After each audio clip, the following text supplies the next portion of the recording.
नमस्कार। शब्दायन में आज सुनिए सादत हसन मंटो की कहानी आर्टिस्ट लोग। मंटो की यह कहानी ओ हेनरी की मशहूर कहानी द गिफ्ट ऑफ मजाई की तरह ही है, जिसमें शोहर और बीवी दोनों एक दूसरे की खातिर अपनी सबसे कीमती चीज कुर्बान कर देते हैं।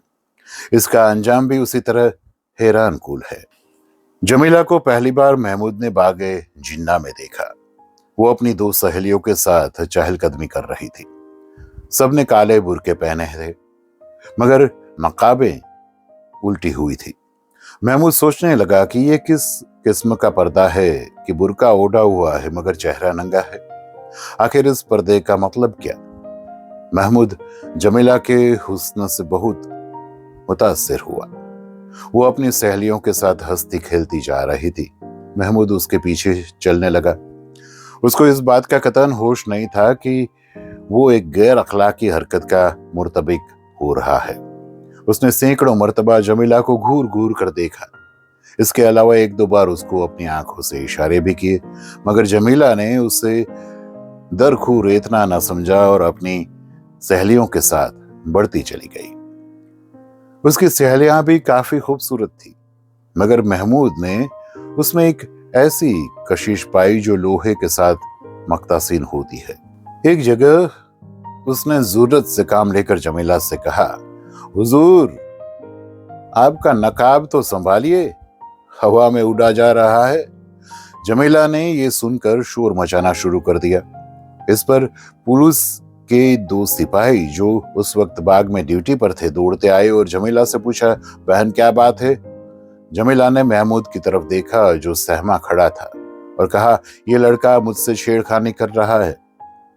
जब से मैं इस बाग में दाखिल हुई हूं, ये मेरे पीछा कर रहा है। सिपाहियों ने महमूद का सरसरी जायजा लिया और उसको गिरफ्तार करके हवालात में दाखिल कर दिया, लेकिन उसकी जमानत हो गई। उसका मुकदमा शुरू हुआ। उसकी रुएदाद में जाने की जरूरत नहीं, इसलिए कि ये तफसील तलब है। किस्सा मुख्तसर है कि महमूद का जुर्म साबित हो गया और उसे 2 माह कैद एबा मुशक्कत की सजा मिल गई। उसके वालिदैन नादार थे, इसलिए वो सेशन की अदालत में अपील न कर सके। महमूद सख्त परेशान था कि आखिर उसका कसूर क्या है। उसको अगर एक लड़की पसंद आ गई थी और उसने उससे चंद बातें करना चाही तो क्या जुर्म है? उसकी पादाश में वो 2 माह कैद बा मुशक्कत भुगत रहा है। जेल खाने में वो कई मर्तबा बच्चों की तरह रोया। उसको मुसव्विरी का शौक था। मुसव्विरी यानी पेंटिंग, चित्रकारी। लेकिन उससे वहां चक्की पिसवाई जा रही थी। अभी उसे जेल खाने में आए 20 रोज ही हुए थे कि उससे बताया गया कि उसकी मुलाकात आई है।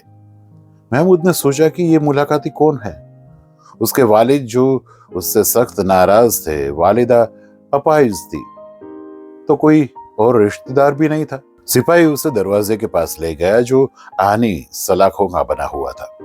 उन सलाखों के पीछे उसने देखा कि जमीला खड़ी है। वो बहुत हैरत ज़दा हुआ। उसने समझा कि शायद किसी और को देखने आई होगी, मगर जमीला ने सलाखों के पास आकर उससे कहा, मैं आपसे मिलने आई हूं। महमूद की हैरत में और भी इजाफा हो गया। मुझसे? जी हां, मैं मुआफी मांगने आई हूं। मैंने जल्दबाजी की, जिसकी वजह से आपको यहां आना पड़ा। महमूद मुस्कुराया। हाय, इस जूदे पशेमा का पशेमा होना। जमीला ने कहा, ये गालिब हैं? जी हां, गालिब के सिवा और कौन हो सकता है जो इंसान के जज्बात की तर्जुमानी कर सके। मैंने आपको मुआफ कर दिया, लेकिन मैं यहाँ आपकी कोई खिदमत नहीं कर सकता, इसलिए कि ये मेरा घर नहीं है, सरकार का है। इसके लिए मैं माफी का कस्तगवार हूं। जमीला की आंखों में आंसू आ गए। मैं आपकी खादिमा हूं। चंद मिनट उनके दरमियान जो बातें हुई वो मोहब्बत के अहदो पैमान थी। जमीला ने उसको साबुन की एक टिकिया दी, मिठाई भी पेश की। इसके बाद वो हर 15 दिन के बाद महमूद से मुलाकात करने के लिए आती रही। इस दौरान में इन दोनों की मोहब्बत उस्तवार हो गई। जमीला ने महमूद को एक रोज बताया, मुझे मौसीकी सीखने का शौक है। आजकल मैं खान साहब सलाम अली खां के वहां सबक ले रही हूँ। महमूद ने उससे कहा, मुझे मुसव्विरी का शौक है। मुझे यहाँ जेल खाने में और कोई तकलीफ नहीं। मशक्कत करने से मैं घबराता नहीं, लेकिन मेरी तबीयत जिस फन की तरह माइल है उसकी तस्कीन नहीं हो रही। यहाँ कोई रंग है न रोगन है, कोई कागज है न पेंसिल है, बस चक्की पिसते रहो। जमीला की आंखें फिर आंसू बहाने लगी। बस अब थोड़े ही दिन बाकी रह गए हैं, आप बाहर आए तो सब कुछ हो जाएगा। महमूद 2 माह की कैद काटने के बाद बाहर आया तो जमीला दरवाजे पर मौजूद थी, उस काले बुर्के में जो अब भूसला हो गया था और जगह जगह से फटा हुआ था। दोनों आर्टिस्ट थे, इसलिए उन्होंने फैसला किया कि शादी कर ले। चुनांचे शादी हो गई। जमीला के माँ बाप कुछ असासा छोड़ गए थे, उससे उन्होंने एक छोटा सा मकान बनाया और पुरमसरत जिंदगी बसर करने लगे।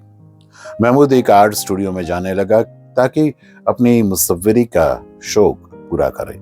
जमीला खां साहब सलाम अली खां साहब के वहां फिर तालीम हासिल करने के लिए जाने लगी। 1 बरस तक वो दोनों तालीम हासिल करते रहे। महमूद मुसव्विरी सीखता रहा और जमीला मौसीकी। उसके बाद सारा असासा खत्म हो गया और नौबत फाकों पर आ गई। लेकिन दोनों आर्ट शेदाई थे। वो समझते थे कि फाके करने वाले ही सही तौर पर अपने आर्ट की मेराज तक पहुंच सकते हैं, इसलिए वो अपनी इस मुफलिसी के जमाने में भी खुश थे। एक दिन जमीला ने अपने शौहर को ये मुजदा सुनाया कि उसे एक अमीर घराने की लड़की के लिए मौसीकी सिखाने की ट्यूशन मिल रही है। महमूद ने यह सुनकर उससे कहा, नहीं नहीं, ट्यूशन व्यूशन बकवास है, हम आर्टिस्ट लोग हैं। उसकी बीवी ने बड़े प्यार से कहा, लेकिन मेरी जान, गुजारा कैसे होगा? महमूद ने अपने फुसड़े निकले हुए कोट का कलर बड़े अमीराना अंदाज से दुरुस्त करते हुए जवाब दिया, आर्टिस्ट का फन फजूल बातों का ख्याल नहीं रखना चाहिए है? हम आर्ट के लिए जिंदा रहते हैं, आर्ट हमारे लिए जिंदा नहीं रहता। जमीला ये सुनकर खुश हुई, लेकिन मेरी जान, आप मुसव्विरी सीख रहे हैं, आपको हर महीने फीस अदा करनी पड़ती है, इसका बंदोबस्त भी कुछ होना चाहिए ना। फिर खाना पीना है, उसका खर्च अलहदा है। मैंने फिलहाल मुसव्विरी की तालीम लेना छोड़ दी है, जब हालात मुवाकिफ हो जाएंगे तो देखा जाएगा। दूसरे दिन जमीला घर आई तो उसके पर्स में 15 रुपए थे, जो उसने अपने खाविंद के हवाले कर दिए और कहा, मैंने आज से ट्यूशन शुरू कर दी है, ये 15 रुपए मुझे पेशगी मिले हैं, आप मुसव्विरी का फन सीखने का काम जारी रखें। महमूद के मर्दाना जज्बात को बड़ी ठेस लगी। मैं नहीं चाहता कि तुम मुलाजमत करो, और मुलाजमत तो मुझे करनी चाहिए ना, जमीला ने खास अंदाज में कहा। हाय, मैं आपकी गैर हूं? मैंने अगर कहीं थोड़ी देर के लिए मुलाजमत कर ली है तो इसमें क्या हर्ज है? बहुत अच्छे लोग हैं। जिस लड़की को मैं मौसीकी की तालीम दे रही हूं वो बहुत प्यारी और ज़हीन है। ये सुनकर महमूद खामोश हो गया। उसने मजीद गुफ्तगू न की। दूसरे हफ्ते के बाद वो 25 रुपए लेकर आया और अपनी बीवी से कहा, मैंने आज अपनी एक तस्वीर बेची है, खरीदार ने उसे बहुत पसंद किया, लेकिन खसीस था, सिर्फ 25 रुपए दिए। अब उम्मीद है कि मेरी तस्वीरों के लिए एक मार्केट चल निकलेगी। जमीला मुस्कुराई, तो फिर काफी अमीर आदमी हो जाएंगे। महमूद ने उससे कहा, जब मेरी तस्वीरें बिकना शुरू हो जाएगी तो मैं तुम्हें ट्यूशन नहीं करने दूंगा। जमीला ने अपने खाविंद की टाई की गिरह दुरुस्त की और बड़े प्यार से कहा, आप मेरे मालिक है, जो भी हुक्म देंगे मुझे तस्लीम होगा। दोनों बहुत खुश थे, इसलिए कि वो एक दूसरे से मोहब्बत करते थे।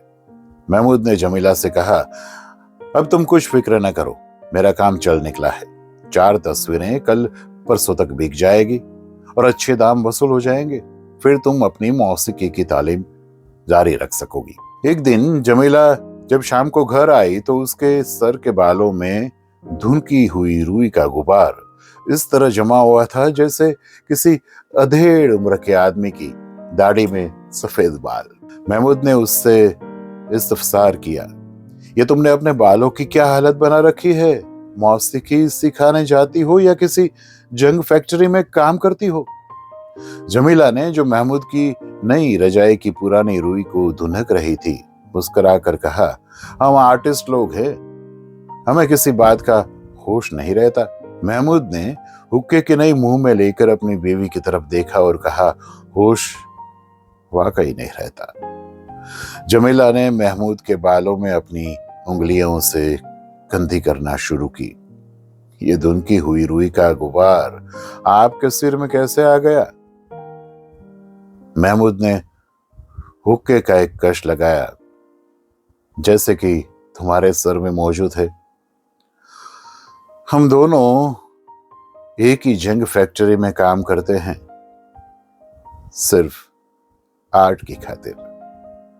तो ये थी सादत हसन मंटो की कहानी, आर्टिस्ट लोग।